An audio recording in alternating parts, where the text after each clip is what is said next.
नमस्कार, आप देख रहे हैं अयोध्या भारती की नई पेशकश चुनावी यात्रा। हम अयोध्या में हैं और हमारे साथ पार्षद पद प्रत्याशी अखिलेश पांडे जी हैं। बहुत स्वागत हमारे चैनल पे।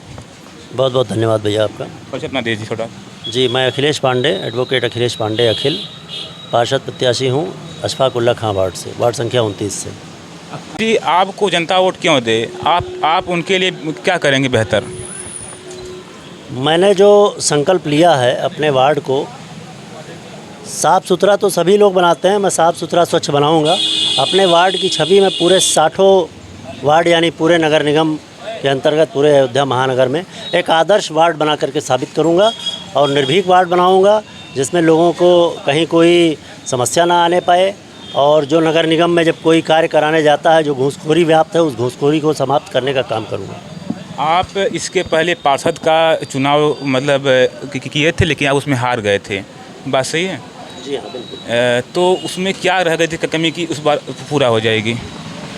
मैं पिछली बार निर्दल रूप से मेरी पत्नी के नामांकन पर मेरी पत्नी चुनाव लड़ी थी और हम निर्दल चुनाव लड़े थे, बिना किसी दल के चुनाव लड़े थे। उसके बावजूद जनता का इतना प्यार मिला था कि हम महज गिनती के वोटों से उप विजेता हुए थे दूसरे नंबर पर, जबकि बड़ी बड़ी दिग्गज पार्टियां हमारे खिलाफ चुनाव लड़ी थीं और उसके बावजूद हम लोग बहुत ही साधारण तरीके से, बहुत ही सभ्य तरीके से चुनाव लड़े और उप विजेता घोषित हुए। इससे पता लग सकता है, इससे आप समझ सकते हैं कि जनता में कितना प्यार है, जनता हमें कितना प्यार करती है, कितना मानती है।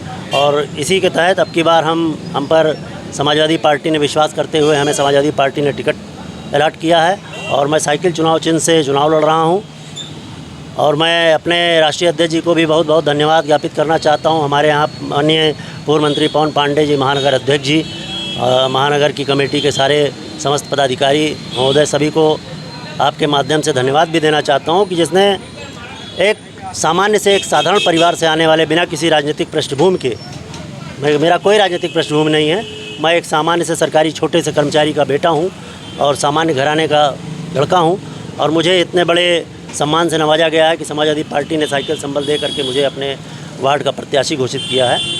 तो कहीं ना कहीं जनता में मेरी मेरिट देखी गई है और मेरी मेरिट को देखते हुए निशाना किया गया है, मुझे पार्टी का प्रत्याशी घोषित किया गया है।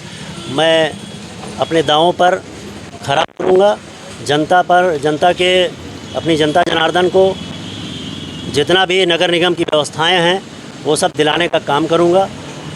और मैं वादा करता हूँ इस चीज़ को आपके माध्यम से मैं बताना चाहता हूँ अपने वार्ड के समस्त नागरिकों से कि पिछले 5 साल में जिस तरह से लोगों में शिकायतें आ रही, मैं चूँकि मूल रूप से मैं समाज सेवी हूँ, जब से मैंने होश संभाला तब से मैं समाज सेवा में हूँ।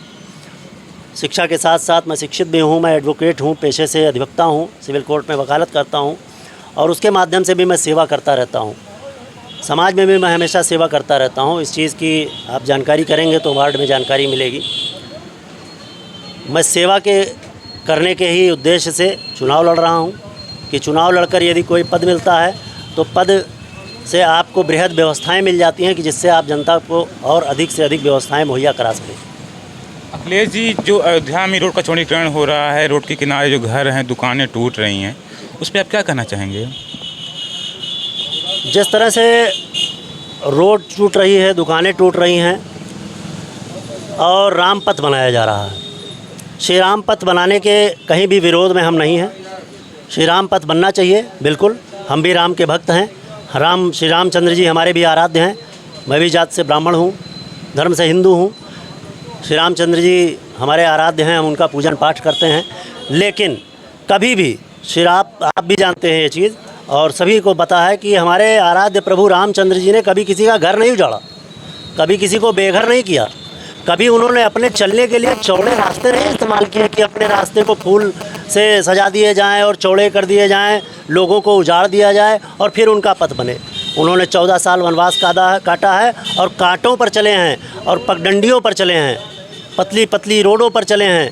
इस तरह से सड़कों का चौड़ीकरण करा के और लोगों को उजाड़ करके वो कभी नहीं अपना घर बनाए हैं, ना ही अपने रास्ते को उन्होंने बनाया है। हम उनके आदर्श को मानते हैं। हम मानते हैं कि ठीक है, सड़कें चौड़ी होनी चाहिए, श्री राम मंदिर भव्य बनना चाहिए, सब कुछ मैं मानता हूँ, लेकिन किसी को उजाड़ कर नहीं। और यदि किसी को उजाड़ा जा रहा है तो उसको कहीं बसाने की व्यवस्था की जाए। आप देख रहे हैं कि जिस तरह से मुआवजे मिल रहे हैं, जिस तरह से मुआवजे मिल रहे हैं, किसी की दुकानें उजड़ जा रही हैं, किसी का घर उजड़ जा रहा है और मुआवजे के नाम पर महज गिनती के रुपए मिल रहे हैं, जिससे वो फैजाबाद, अयोध्या महानगर क्या, नगर निगम क्या, यहाँ से करीबन 10 से 15 किलोमीटर दूर गाँव में अपनी ज़मीन एक बिस्सा खरीद कर घर नहीं बनवा सकता है। इतने कम पैसे उसको मिल रहे हैं, इतना कम मुआवजा मिल रहा है। इतने कम मुआवजे में वो खाएगा क्या, नहाएगा क्या, ये आपको समझने की आवश्यकता है। इसलिए मैं सरकार से भी ये मांग करता हूँ कि जिस तरह से चौड़ीकरण हो रहा है, ठीक है, चौड़ीकरण होना चाहिए, मैं उसका समर्थन करता हूँ, परंतु यदि किसी को उजाड़ा जा रहा है तो उसको उचित मुआवजा मिले, जिससे वो फिर से अपने आप को स्थापित कर सके, अपनी दुकानों को स्थापित कर सके, अपने मकानों को स्थापित कर सके, अपने परिवार को खिला पिला सके। आपके वार्ड अशफाकुल्ला खां वार्ड में जो पिछले थे, वो कौन सा कार्य नहीं किए थे कि आप उस कार्य को? अब इसकी जानकारी तो आप वार्ड में घूम कर ले सकते हैं, वार्ड वासियों से पता करेंगे कि पिछले 5 साल में पिछले पार्षद महोदय ने क्या किया, क्या नहीं किया। मैं वार्ड में लगातार 5 साल रहा हूँ और इससे पहले मैं चुनाव लड़ा हूँ, उसके पहले भी मैं 5 साल लगातार वार्ड में रहा हूँ। मैं वार्ड का ही रहने वाला हूँ, मैं कहीं दूसरे वार्ड से आकर चुनाव नहीं लड़ रहा हूँ। बाकी तो अधिकतर लोग यही हैं कि दूसरे वार्ड से आकर के हमारे वार्ड में चुनाव लड़ रहे हैं। मैं अपने वार्ड का ही मूल निवासी हूँ, मैं अपने वार्ड में ही रहता हूँ, यहीं जन्मा हूँ, यहीं पैदा हुआ हूँ, यहीं रहा हूँ। यहाँ की समस्याओं को बहुत ही बारीकी से ज़मीनी स्तर से जानता हूँ। पिछले पार्षद महोदय ने क्या किया, क्या नहीं किया, इन चीज़ों को आप लोगों से पूछेंगे, पता चलेगा। लगातार पार्षद नियुक्त होने के बाद लगातार कितनी शिकायतें आई हैं, कितनी समस्याएं आई हैं। मेरे पास हर तीसरे दिन किसी न किसी व्यक्ति का फ़ोन आता है कि भैया मेरे यहाँ नाली ख़राब हो गई है, भैया मेरे यहाँ पाइपलाइन टूट गई है, भैया मेरे यहाँ नाला भरा पड़ा है। मैं आज 3 दिन से फ़ोन कर रहा हूँ फला व्यक्ति को, ढिमा व्यक्ति को, जिसमें कोई कार्य नहीं हो रहा है। तो पिछले पार्षद महोदय का कार्य इससे आप लोग जान सकते हैं। यदि वो कार्य कर ही रहे होते और कार्य हो ही रहा होता तो जनता मुझे क्यों पुकारती, मुझे क्यों बुलाती। आपसे अंतिम प्रश्न रहेगा कि जो आपके वार्ड के लोग हैं उनसे आप क्या कहना चाहेंगे? जी, मैं अपने वार्ड की जनता जनार्दन से विनम्र अपील करना चाहता हूँ, सादर निवेदन है आपके माध्यम से कि मैं एक शिक्षित युवा समाज सेवी हूँ। अपने आप को मैं नेता नहीं कहना चाहता हूँ, मैं कोई नेता नहीं हूँ, मैं एक समाज सेवी हूँ।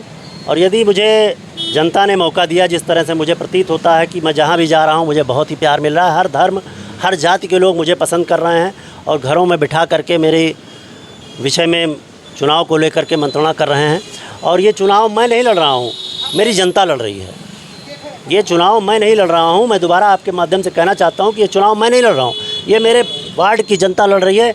मेरे वार्ड का प्रत्येक व्यक्ति मुझे चुनाव जिताने में एड़ी चोटी का बल लगाया है, क्योंकि उसे लगता है कि यही एक व्यक्ति है जो हमारे लिए लड़ाई यहाँ से लेकर नगर निगम तक लड़ेगा और हर तरह का कार्य वो नगर निगम में कराने में सक्षम है। कोई भी एप्लीकेशन हो, कोई भी सरकारी व्यवस्था को लागू कराना हो गया, कोई भी व्यवस्था होगी, ये व्यक्ति करा सकता है। इसलिए मुझे नगर निगम पहुंचाने में मेरी जनता लगी हुई है। यदि मुझे अवसर मिला तो मैं सर्वप्रथम तो जिस तरह से हमारी पार्टी का निर्देश है, हमारी पार्टी ने कहा भी है कि यदि हमारे अधिक से अधिक पार्षद जीत कर वहाँ गए, हमारा मेयर जीत के गया, तो हम सबसे पहले जो नगर निगम में टैक्स की वसूली की जा रही है, जो हाउस टैक्स और वाटर टैक्स के नाम पर अथाह पैसे की वसूली की जा रही है और जिसकी कोई भी योजना नगर निगम अयोध्या को दी नहीं जा रही है, कोई व्यवस्था नहीं है। जैसे का तैसे शहर है, आप देख रहे हैं, जैसे पहले था वैसे ही है, लेकिन टैक्सों में इजाफा इस तरह से हो गया है कि जिन घरों का 200 रुपये टैक्स आता था उन घरों का आज 20,000 रुपये टैक्स है। जिन घरों के 400 रुपये टैक्स आते थे उन घरों के आज 40,000 रुपये टैक्स हो गए हैं। तो हाउस टैक्स, वाटर टैक्स के नाम पर एकदम लूट मची है, एकदम डकैती मची है। इसको मैं ख़त्म करने का काम करूँगा और हमारी पार्टी इसको ख़त्म करने का काम करेगी। यदि हमें मौका मिला तो सबसे पहले हम टैक्स पर प्रथम मीटिंग में मैं वादा करता हूँ कि प्रथम जो हमारे यहाँ की अगर मुझे मौका मिला और मैं नियुक्त होकर के गया तो मैं जो पहली बैठक होगी, पहली बैठक में टैक्स को समाप्त करने का या टैक्स को कम से कम लागू करने का मुद्दा रखूँगा। उसके अतिरिक्त अपने नगर निगम में हमारे यहाँ जो लोग जन्म प्रमाण पत्र, मृत्यु प्रमाण पत्र या किसी तरह की एप्लीकेशन, किसी तरह की व्यवस्था को लागू कराने जाते हैं, हाउस नंबर अलाट कराने जाते हैं, तो वहाँ पर घूसखोरी की शिकायत बहुत आती है कि वहाँ पर जाइए तो नगर निगम में कोई एप्लीकेशन दीजिए तो 20-20 दिन लग जाता है, भैया इतना पैसा लग रहा है, उतना पैसा लग रहा है। इस घूसखोरी की व्यवस्था को मैं समाप्त करूँगा और नगर निगम की अधिक से अधिक जितनी भी व्यवस्थाएं हैं, अधिक से अधिक सेवाएं मैं अपने वार्ड की जनता को दिलाने का प्रयास करूँ। तो ये थे हमारे साथ अखिलेश पांडे अखिल जी, जो